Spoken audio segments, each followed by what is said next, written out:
ముందుగా అయితే అండి ఉప్మానొక తీసుకుందామండి. పచ్చిమిర్చి వేసుకున్నానండి, కొంచెం కొత్తిమీర అయితే వేసుకుంటున్నాను. ఇదిగోనండి, ఇవ్వండి రవ్వ దోశలు. ఇలాగ చక్కగా మీరు కూడా వేసుకొని తిని ఎలాగున్నాయో నాకు మీరు కామెంట్ రూపంలో తెలియపరచండి.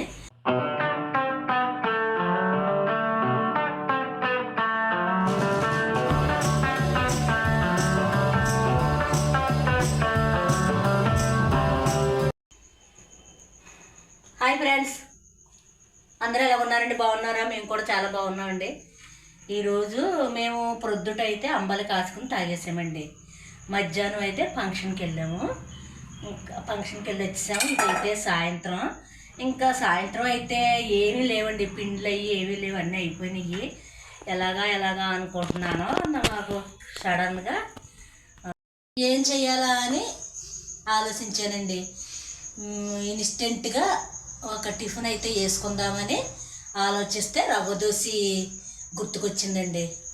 ఆల్రెడీ ఉప్మానొక ఇంట్లో ఉంది, వరిపిండి ఇంట్లో ఉంది, తర్వాత పెరుగు ఉంది, అన్నీ ఇంక ఇంట్లో ఉన్నాయి కదా, ఇంకా బయట నుంచి తెచ్చుకోవడం ఎందుకు అని అదైతే చేసుకుందాం. అలాగని రవ్వ దోశ అయితే చేసుకుందామని ఇంకా అనుకున్నానండి.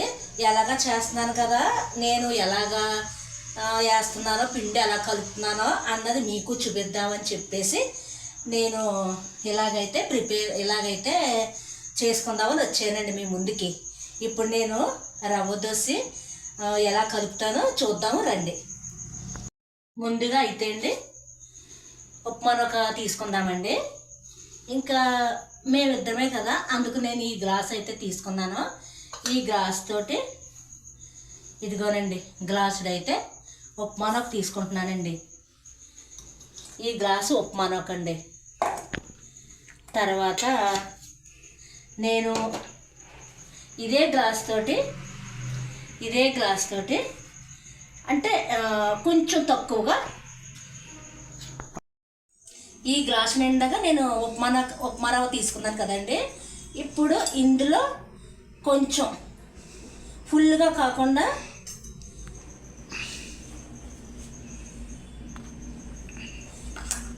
ఇదిగోనండి ఇలాగైతే నిండుగా కాకుండా ఇలాగ మైదాపిండి అయితే తీసుకున్నానండి. తర్వాత వరిపిండి తీసుకుందాము.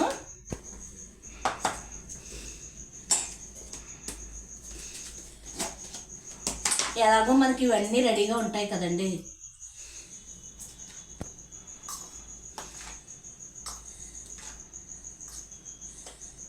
వరిపిండి అయితే నేను ఉప్మారవ్వ ఎలా అయితే తీసుకున్నానో అలాగా పిండి అయితే తీసేసుకున్నానండి. ఒక్క మైదా పిండే మనం కొంచెం తగ్గించుకోవాలి. ఇవి వేసేస్తానండి, ఇంక ఇవేమీ అవసరం లేవు మనకి. తర్వాత 1 స్పూన్ పంచదార వేస్తున్నానండి. ఇదిగోండి 1 స్పూన్ పంచదార. తర్వాత కొంచెం పెరుగు వేసుకుందామండి. పెరుగు అయితే ఒక 4 స్పూన్లు వేసానండి. దీనికి సాల్ట్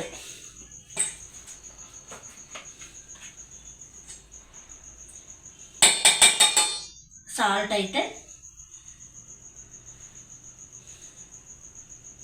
ఇంకోండి 1 స్పూను, అంటే స్పూన్ కన్నా కూడా తక్కువే. తర్వాత మళ్ళీ సరిపోతే మనం మళ్ళీ వేసుకుందాము. ఇలాగ వేసేసుకుంటున్నానండి. 1 స్పూన్ తీసుకున్నాను. ఇప్పుడు మనం ఇవన్నీ పక్కన పెట్టేసుకునండి. తర్వాత జీలకర్ర వేసుకుందామండి. ఇందులో ఇదిగోండి ఈ మాత్రం జీలకర్ర వేసుకుందాము. ఇప్పుడు ఇవన్నీ కలిపేసుకుందామండి. ఇప్పుడు ఇంకా మనకి స్పూన్తో పని లేదు.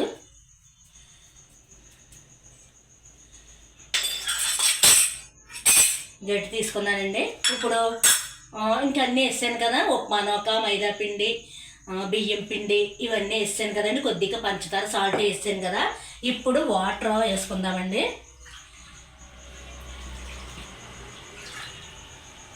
2 3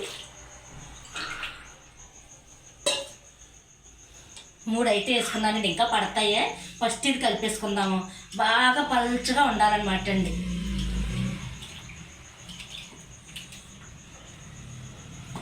చక్కగా ఇలాగా మనకి రెడీగా ఉంటాయి కాబట్టి అండి, ఇంకా బయట నుంచి తెచ్చుకోక్కర్లేకుండా చక్కగా ఇలాగ వేసుకుంటే అండి ఇంట్లో పిల్లలు మనం కూడా తినచ్చు అన్నమాట.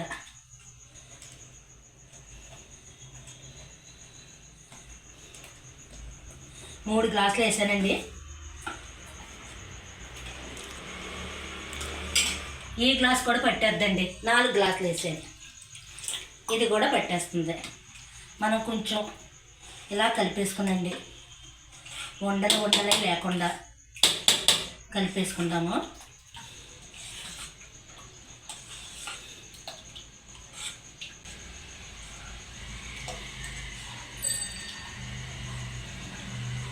చాలా ఈజీ అండి రవ్వ దోశ అనేది.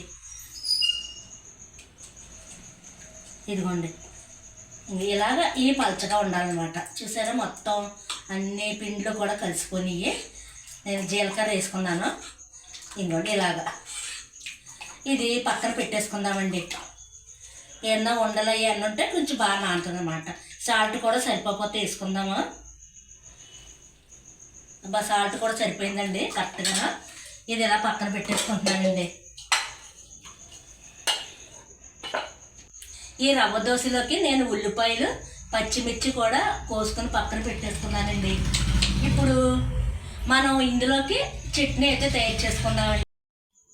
ఇప్పుడు మన ఈ రవ్వ దోశలోకి చట్నీ అయితే స్పైసీగా ఉండేలా చేసుకుందామండి. నేనైతే గ్రీన్ చట్నీ చేసుకుంటున్నాను.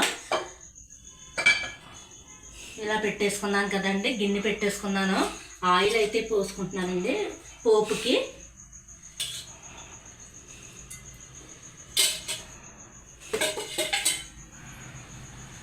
కొంచెం ఆయిల్ కాగిన తర్వాత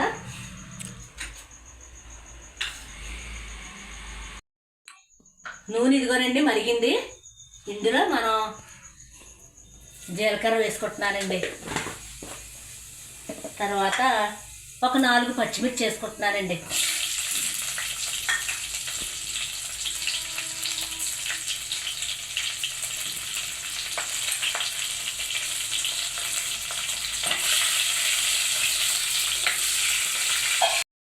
పచ్చిమిర్చి వేసుకున్నానండి. కొంచెం కొత్తిమీర అయితే వేసుకుంటున్నాను. కొంచెం అయితే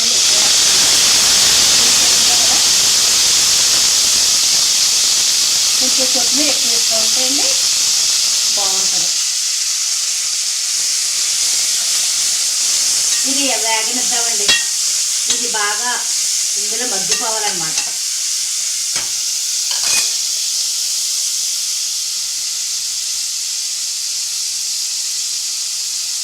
వేగిన తర్వాత మళ్ళీ చూద్దాం. ఇదిగోనండి, ఇది కొత్తిమీర పచ్చిమిర్చి అయితే చక్కగా వేగిపోనియండి. ఇందులో పుట్నాల పప్పు అయితే వేసుకుందామండి. వేయించిన శనగపప్పు.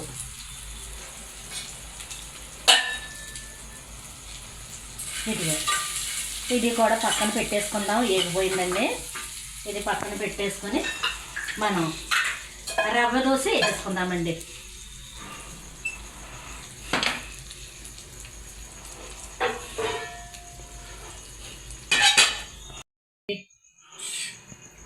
ఇలా రవ్వ దోశ పిండి అయితే చూసారా పలుచగా ఎలా ఉందండి.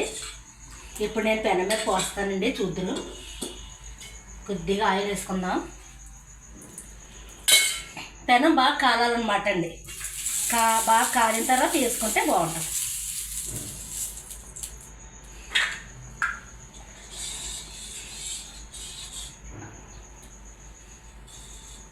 ఇదిగోనండి,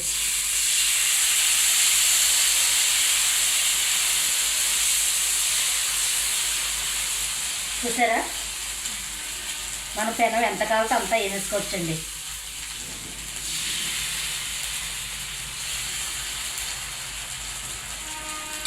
చూడండి బబుల్స్ చూడండి ఎలాగొచ్చినాయి.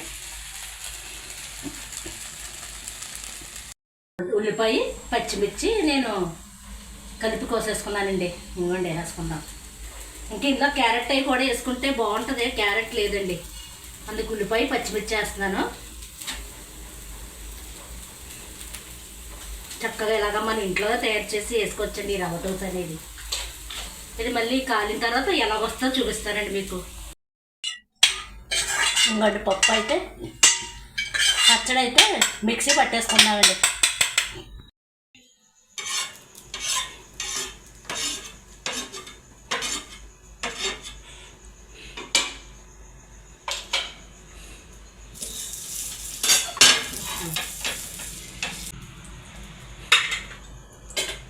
ఇదిగోండి మళ్ళీ వేసుకుందాము.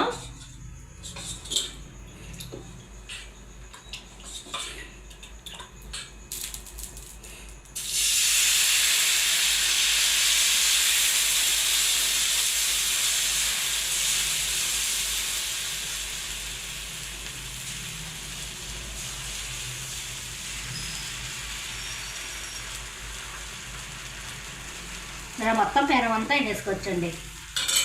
వేసేసుకొని ఉల్లిపాయలు వేసేసుకుందాము.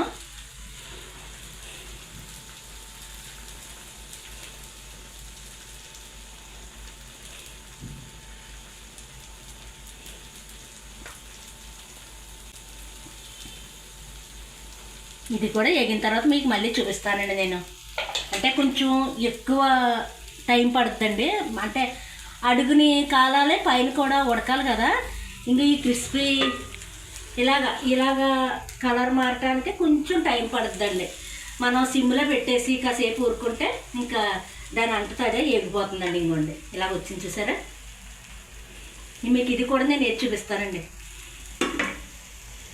ఇదిగోనండి మధ్య మిరపకాయలు అయితే ఇంకా ఇలాగ వచ్చినాయండి. ఎండినాయండి. ఇంకొక 2 రోజులు ఎండితే సరిపోతాయి అనమాట. ఇంకొక 2 రోజులు ఎండితే మనం డబ్బాలో నిల్వ పెట్టేసుకోవచ్చండి. లేదా ఫ్రిడ్జ్లో అన్న కవర్లో వేసి ఫ్రిడ్జ్లో అన్న పెట్టుకోవచ్చు. ఇలాగ మీరు కూడా తయారు చేసుకొని పప్పులో కానీ పప్పుచారులో కానీ నంచుకొని తింటే భలేగా ఉంటాయండి. పిల్లలకు కూడా చక్కగా తింటారు. అస్సలు కారం ఉండవండి ఇవి. ఇంకోండి రవ్వ దోశ అయితే బాగా వచ్చిందండి. ఇదిగో చూసారా వెనకాతలు చూసారా చక్కగా కాలిందండి. ఇదిగోండి ఇటు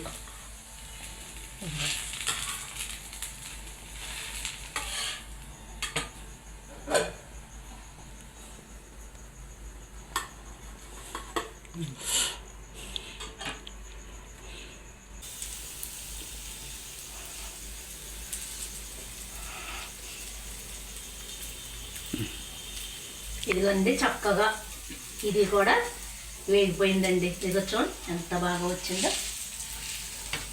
ఇదిగోండి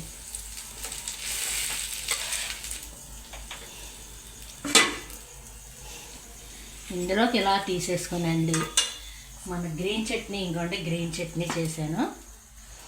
అలాగే రెడ్ చట్నీ. ఇదిగోనండి ఇవ్వండి రవ్వ దోశలు. ఇలాగ చక్కగా మీరు కూడా వేసుకొని తిని ఎలాగున్నాయో నాకు మీరు కామెంట్ రూపంలో తెలియపరచండి. ఇదండి ఈ వీడియో తిని. ప్లీజ్ లైక్ చేయండి, షేర్ చేయండి, సబ్స్క్రైబ్ చేసుకోండి. మళ్ళీ రేపు మరొక వీడియోలో ఒక మంచి వీడియోతో మళ్ళీ కలుద్దామండి. బాయ్ అండి.